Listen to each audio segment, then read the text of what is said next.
Hey, let's go back in time and think about a couple of artists that made us dance, prance, and maybe even think about a little bit of romance. This month, we're going to talk about some one hit wonders. So sit back. Let's go.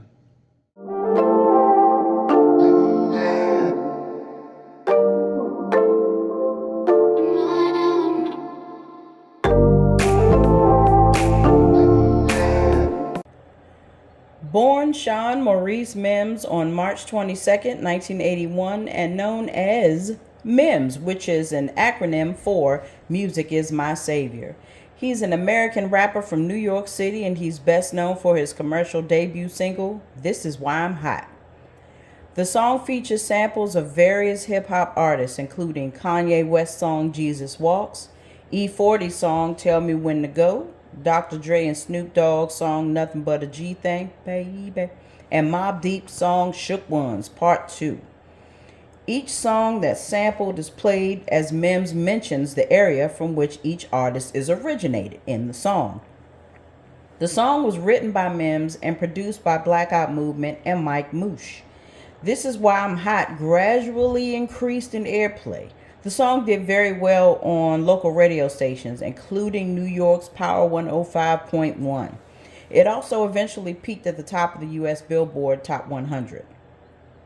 After a multi-million-dollar bidding war, Mims finally signed with the labels EMI and Capitol Records, who released his major debut album, which was his solo album, Music is My Savior, again, which is the acronym for his name, Mims, in 2007.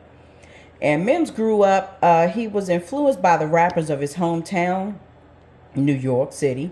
Despite the fact that he lost both of his parents by the time he was 13 years old, he focused on music. And his mother had actually given him his first set of DJ equipment, I guess a couple of months before she passed away, which is really sad because he really wanted to make her proud. But I think we all want to do that for our parents. The music in school actually did keep him out of trouble. He was running with a crowd that was just not really conducive to his well-being. Nonetheless, he managed to make it through. And though he briefly did attend technical school, technical and remedial college, he decided that if he really wanted to make it as a rapper in the music industry, that he needed to focus on what was more important to him. So after graduating from Westbury High School, he began spending time in Toronto with Wyclef Jean of the Refugees or the Fugees. And that was his acquaintance. That was his homie. They were friends for whatever reason. However that worked out, it did. So Mims' relationship with his record label started to deteriorate as he started to make his second album, which was entitled Guilt. And it was actually released on April 7th, 2009. But so far from the release, the album, it didn't really do well at all. But he decided to move into the technological field instead of continuing to produce music. So he collaborated with businessman Eric Mendelsohn to create an app that's called Recordgram, which launched back in 2016. Now, Recordgram is now called Creator App with the number 8. But it was the first mobile music and video recording studio app, and it allowed you to instantly record a song, a collaboration between an amateur artist and someone else whose music is actually established. So like if you wanted to go on and you had a beat, you heard one of Kanye West's beats and you had some flow over it, you could actually go to that app, pull up that song and add your own flair to it, which I think is pretty awesome, because a lot of artists, that's how they actually make their money. Nonetheless, that app was launched in 2016. And in 2017, Recordgram won TechCrunch's Startup Battlefield in New York, which is a technological kind of like battlefield where people come and battle it out to see whose technology reigns supreme in various artistries. So there's one in 2017. But although we haven't heard anything new from Mims in a long time, he continues to be in the music industry, and we wish him nothing but great success. So this is why he was hot. One hit wonder. Where'd he go? He's still in it to win it. MoKenStef is an American LA-based female R&B trio from Los Angeles, California. They were active from 1994 up until the year 2000. Damn, that long? Okay.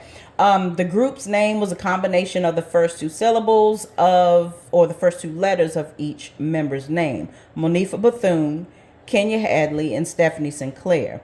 They released their album As Is in 1995, and their biggest hit was He's Mine, which peaked at number 7 on the Billboard Hot 100.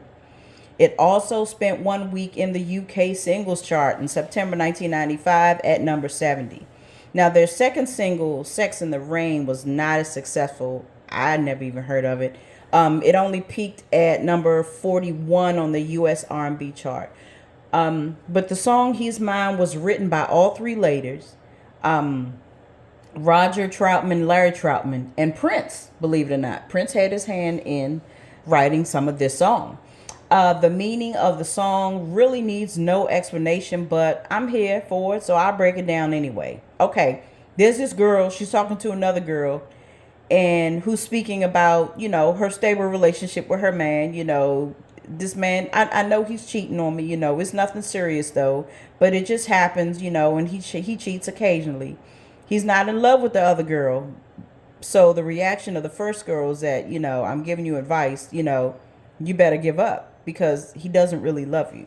He's always going to come back to me because he's mine. Now, is that a flex? Is that a flex? You know what? Nowadays it probably is. But my thing is this, and this will always be my thing. That's not a flex, honey.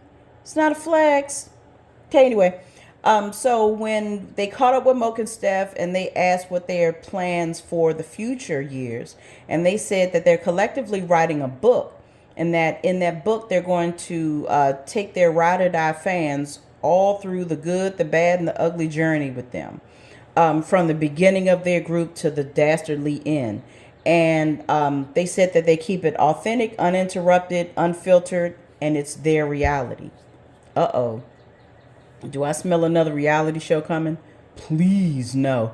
Anyway, they also said that since social media is popping, it allows them to be more accessible to their fans. And it allows them to become more independent with their business without having all the messiness and so many hands in their pockets. Too many cooks is not really bad. So anyway, it's a shame that their career didn't do more than it did. I really like their voices, and I hope that they can get it together and bring us more. I like that song. Yeah, the song had the meaning, it will always have the meaning, but the girls can sing. They have really nice sound, and the song was a banger. I'm sorry, it really was. But I wish them all the success. I hope that they can get it together. There was some bad blood between the three members as well. So in healing, they're trying to heal themselves and heal the group and do what they have to do so that they can bring the music back to us, because the industry really needs more real singers, not just studio singers. Nonetheless, MoKenStef, He's Mine, a one-hit wonder. What y'all think? Did you like the song? Yep. Don't make a difference. They was in there. Oh, and another thing. All rights are reserved for the artist and or management. I do not own the rights to any of these songs in any shape or form. So, if you have any questions or problems with me posting these, please take it up with someone else.